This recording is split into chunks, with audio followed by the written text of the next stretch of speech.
there, welcome back to another review. Today we're going to be having a look at House. No, not that one. We're going to be having a look at this one. So one of my favourite classic light-hearted horror comedies from the 80s. If you've never seen or heard of House, there's 4 movies. I've got the box set, but like with everything, I always start at the beginning. I saw this film ages ago. It's been a favourite of mine for quite a long time now.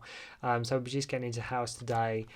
Just what makes it just so much fun, so enjoyable. If you've never seen House, I strongly advise you to check out if you like your horror, if you like your comedies, and if you don't like, if you like it a bit more light-hearted and just a bit more fun, this is definitely one to check out. So yeah, we're getting into that today. As I say, very much an 80s film, come out in I believe 1986. Stars William Katt and George Wendt, who is absolutely on pure comedy gold form here in this. It very much George Wendt completely makes the film. He absolutely just every scene he's in, it's just hilarious. It really is super funny. This is very much a tongue-in-cheek type of horror film. Not all the other House films subsequently are not played for giggles. This one is definitely played just for giggles, and they got a bit more serious. The two is actually not bad. 3 is definitely with Lance Henriksen is played quite straight, but there's something to be enjoyed in all the films, but I think no more so than the first one, which we're looking at today. You could even look at this film. I've always viewed this film as sort of like a very light-hearted, kid-friendly Evil Dead. Say you got some kids and it's like, can we watch Evil Dead? And you might think they're a bit too young for that, but it's like, no, you can probably watch House though. House is, it's got that Evil Dead thing to it where it is funny, but the scares in this are not sort of as scary as sort of Evil Dead like was the first time you see it. If it's only if you were so inclined to look at it like that. That's just how I personally always view it. Just like I say, just sort of a PG sort of Evil Dead, if that makes sense.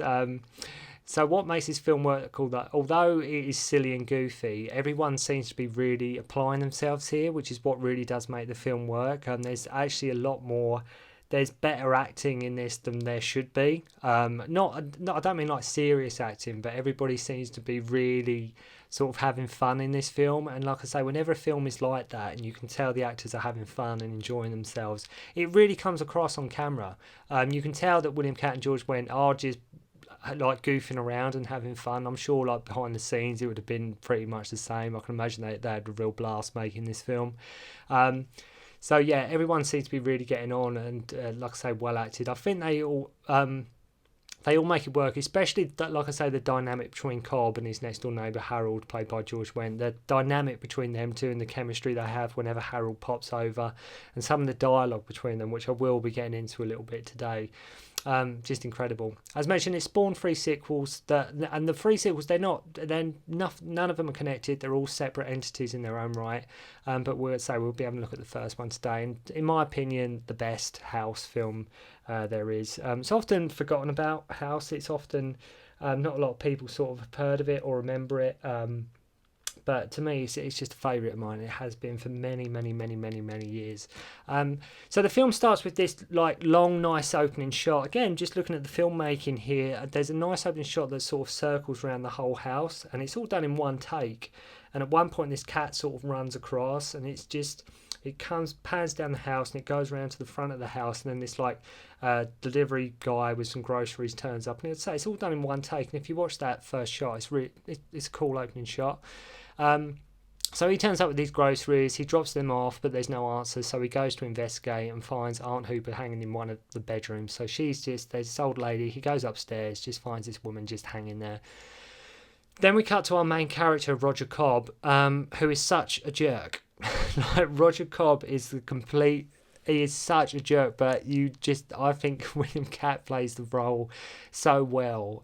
He's definitely, there's nothing sort of redeemable or like about him at all, because he's so wrapped up in what he's feeling, and he's just an arsehole. But it's just the way he sort of just acts and how he reacts to things just make the film work.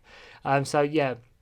he's at this book signing, and he's like promoting his new book, and he has no respect for his fans for one thing, and then he's going to write his next book. A fan says, "What's your next book?" And he's like, "I'm going to write about my experiences in Vietnam," and they're all like, "Great, goody," because like people saying that like, his like publisher or publicist says, "Look, nobody wants to hear about Nam anymore." So we find out that as well, he also lost his son, and his aunt sort of blamed the house as to why his son was taken. Because they were sort of living there, him and his estranged wife were living there at the house at the start, and she blames the house, and they think, yeah, whatever. Estranged wife basically then she phones up to check on him. This is set now. He's lost his wife. She phones up to check on him, see how he's doing, and then proving again that he's such a jerk. He pretends like he's at a poker game. He turns the music up. He's pretending that he's talking to people. She's like sort of an actress on like a soap, and she's actually sort of at like an award show or something like that. And like he's just pretending and lying to her that he's busy with people, even though he does actually want to talk to her and does want her back. So he goes to live in his aunt's house basically to sort of get a peace and quiet so he can write this book about Vietnam and like his experience and actually just make a start and clear his head, and as he keeps saying to Harold, solitude. So basically the gets there, and this agent showing him around who is actually I remember watching it the first time, and I thought, where is that guy from? And if you've seen this film and you know it, the agent that's showing him around, I'm thinking, where have I seen that guy? And of course, then you think it's the hotel manager from Ghostbusters. That's where I've seen him from. So he never, and also what's funny with this guy is he never lets him finish his sentences. There's one bit where Roger Cobb's talking to him, and the guy's just holding sort of one of his Roger's dad's like sort of harpoon guns. And he just fires it at Roger Cobb's head, just like barely missing it, because he never lets him actually finish the sentence, and it just tickles me. It just absolutely just come out of nowhere. It just fires. It's so sort of not in context with the scene, but it just works, and that's what's great about this film. It's so offbeat. It's so sort of when you're not thinking something's coming, then it comes, and vice versa. When you think something's coming, it doesn't. So yeah, that absolutely just little things like that. Then we meet Harold, played by George Wendt, like I mentioned earlier, just too funny in this film, just too funny. Who says like even just his opening line where he's like, yeah, it's nice to have a new neighbour for a change. The woman that used to live there, biggest bitch under the sun. What an old hag. And not knowing it's his aunt or anything, goes, yeah, it's my aunt. He goes, yeah, but she had a heart of gold though. It's just his performance. It just really, really is funny. So Cobb he manages to start his book, and he's got the world's biggest computer with the world's smallest monitor. If you watch this film, the monitor's like that. The computer's like massive. Well, it was the 80s, I suppose. I mean, that's you can let them off. Even the flashbacks that he has to Nam when he's writing up his sort of like the book, he's sort of very much tongue in cheek, and you can tell it's like on a studio where they're filming it, and they're all sort of hamming it up a little bit. And he starts seeing things and hearing things around the house, like opens cupboards, nothing there. There's this cupboard in the bedroom, and he opens it and there's nothing there, and he goes to open it again. You think, well, there's nothing there. Then this like great big monster creature thing comes out of nowhere, just like this great big sort of like monster like puppet type thing. And you're just laughing at just the whole way. I was anyway. I just thought it's brilliantly like hysterical. This weird look, and so what does he do? This is another thing. What does he do? Where it's so offbeat, you'd think, okay, I'm moving out. I'm not doing my stuff there. But what he does is he gets changed into his military gear. He gets changed into his army camouflage stuff, and sort of like sets up loads of cameras to sort of just get evidence of this thing. That's like the first thing that comes to his mind. And he sets it all up, and then out of nowhere, that's again, if you watch this film, if you have seen this film, you know what I'm talking about. He's doing like all these rolls down the stairs, and he's like these flips and everything for no reason. He just runs out the bedroom, does all these runs, flips and everything, like he's running away from an explosion or something, then just goes out into the main lawn, doing rolls around the house, goes out into like the main like sort of driveway bit, and then just slides on his knees. And it's like, what are you doing? And then Harold's right next to there, just walking his dog. He goes, "What are you doing, Rog?" and it's like, I don't know what he's doing either. It's just too funny. Just made me laugh so hard the first time I saw it, really did. And so Harold comes over and he goes, there's another, again, because I know this film so well, he goes, do you think I'm Looney Tunes? Do you think I've lost the plot? And he goes, nah, not at all. He goes, well, you was in Nam, you've lost your only son, your aunt killed herself, your wife divorced you. You must have a few marbles rolling around. It's just some of the dialogue is, it's just too funny. And it's never made clear actually what Harold does. Like, he always just seems to be at home. So weird things start happening around the house, like a carpet on the wall starts coming to life. His wife showing up that turns into like a fat zombie female monster. Garden tools, like, coming after him, like floating, coming after him. And like the monster pretending to be his wife, she basically gets her head chopped off. Then you get a really funny scene of him sort of trying to dispose of the body with sort of the song You're No Good played over the top of it, which again just makes the audience remember, just laugh. It's meant to be funny. You're meant to be laughing at this because it's just done so satirically, and it's just done with such a little wink to the camera and very tongue-in-cheek and just like zany, goofy, and it's just funny. It's just such a light-hearted horror. It just done really, and it is points where it is meant to be scary, but not to the point like loads of jump scares or anything like that.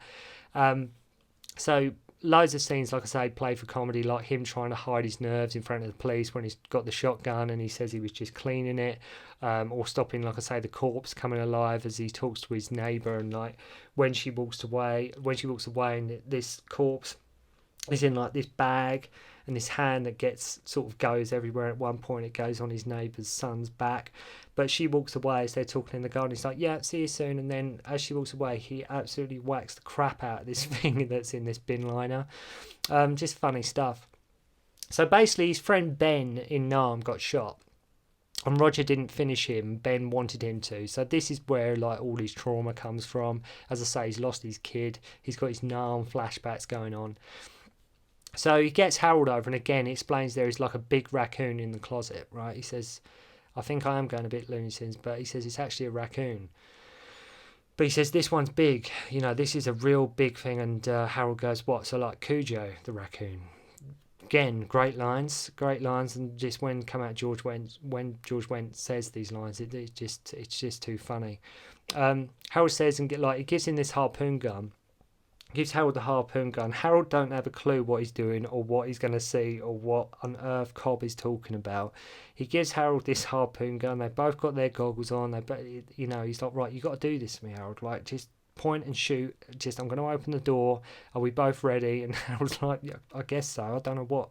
And so the harpoon gun's attached to a rope, and opens the door and this monster comes out, and I think Roger's trying to beat it with like a fly swatter or a like fire poker or something like that, and he's like, shoot it, and Harold shoots this monster, and he's like, shoot it again. He's like, how can I shoot it again? The line's attached. Like, how? Because he didn't have like a spare harpoon or anything like that.